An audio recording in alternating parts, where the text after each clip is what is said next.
It's not passed to lay off state workers. I know that state workers have, or some state agency have printed up layoff notices, but this is the beginning of a longer process because the real budget, the two-year budget, was also proposed the other day, which has draconian cuts in a whole variety of areas. So lots and lots of people are upset, but it goes beyond a specific budget bill. The unions have already conceded the total amount of money that the governor requested in the so-called budget repair bill. And so from the point of view of money and budget, that's not an issue, and the only thing that's left is the right to bargain, which is what is being taken away here. And not just in sort of, well, you can't do this, you can't do that, but it's done in a subtle way so that the very existence of the unions is at stake because their ability to collect dues and maintain themselves is also basically compromised in the legislation that's proposed. In Peru, 3 young sisters were killed when their home was buried under a torrent of rocks and mud. Heavy rains flooded a ravine in the northern town of Moyobamba, triggering the landslide. The children's parents were pulled out alive by rescuers. Their daughters were 10, 9, and 5 years old. 3 other people died in the town and several more are missing. Victims of last weekend's mudslides in the Bolivian capital La Paz are receiving aid and makeshift accommodation. At least 50 people died when their homes were deluged following severe flooding. Thousands were forced to flee as buildings collapsed across 7 districts. Well, it's been 5 years since the end of the civil war in Nepal. The country's most recent uprising brought together civil society and democratic political parties against the monarchy. But many have started to question the revolution's success. Subina Shrestha reports from Kathmandu. Prabha Kharka lost her husband 5 years ago in Nepal's last revolution. At that time, everyone was protesting. My husband also joined. He used to say that we have to protest for the country, for the people and for freedom. Pradyumna Kharka was shot dead by security forces on the 20th of April 2006. He's remembered as a martyr. After 10 years of civil war with Maoist rebels and governed by an unpopular autocratic monarch, people were angry. Opposition leaders promised to bring peace and address the country's problems. The state retaliated with violence. This was the intersection where Pradyumna was shot. Back in 2006, there were hundreds of thousands of people on this ring road surrounding the capital. After 19 days of protest, they managed to topple the royal government. It was a time of great optimism.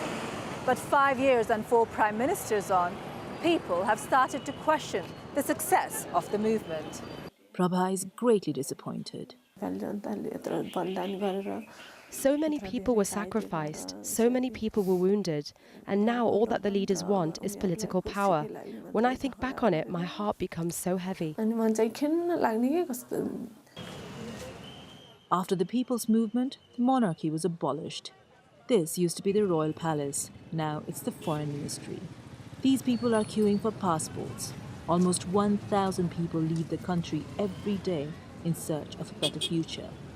Suresh Chowdhury has come to Kathmandu from the countryside to get his documents. There is no possibility of getting employment in this country. We've got democracy, but so what? Service is poor. Like so much else in Nepal, it can be a frustrating experience.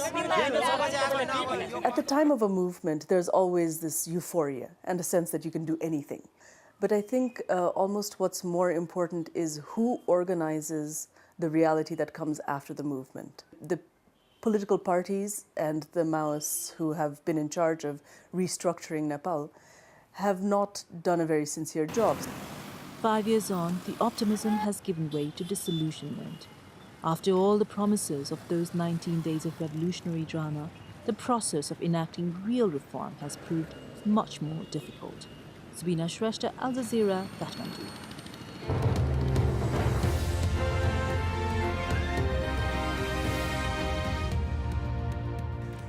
This is Al Jazeera, and these are the stories making the headlines.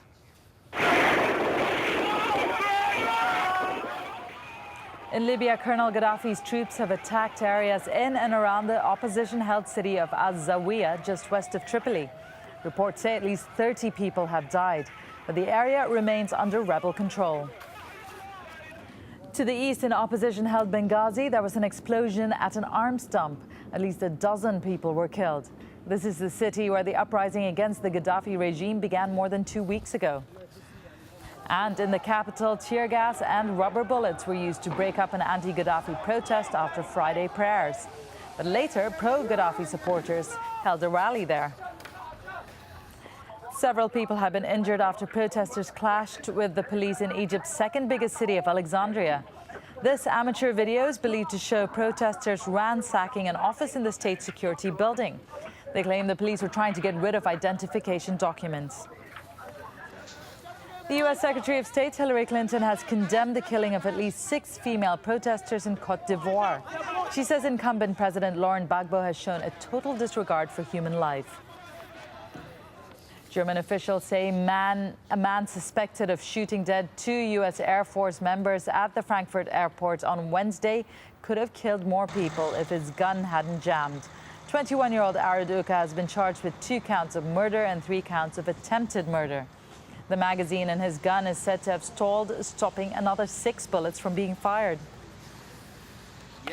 China says it will take steps to clamp down on inflation and raise the income levels in the country. Delivering the equivalent of the State of the Union address, Chinese Premier Wen Jiabao promised to tackle widespread inequality over the next 5 years. Real Madrid's manager Jose Mourinho is reported to have escaped a knife attack. The former Chelsea boss and self-styled special one was attacked by a man armed with a knife as he signed autographs in a Spanish airport. The incident happened last Friday but has only been reported by Spanish media. Well, those are the headlines. The news on Al Jazeera here continues after AlJazeera's talk to Al Jazeera with Saif Islam Gaddafi. Homes have crumbled and many buildings have been left just empty shells. Tensions are high. Riot police trying to control thousands of Greek protesters on the streets of Athens. A British court has approved the go-ahead for WikiLeaks founder Julian Assange to be extradited. The Gaddafi is waging a war against the Libyan people. They are killing civilians mercilessly. They're using ammunition, live ammunition. Afghanistan is faced with a huge challenge. Relations have gone really sour between us and our allies. We have inflicted considerable damage on the enemy. The people who make international headlines. Ultimately, the truth will out. They want to stop this publication of information that embarrasses them. Make time for Sir David Frost. Frost over the world. At this time on Al Jazeera. If you're a Nokia user, you can download Al Jazeera's news widget from Nokia's Ovis store. The news widget, available on compatible Nokia devices, gives users quick and easy access to real-time news updates from Al Jazeera English. See the world in real time. Al Jazeera Mobile.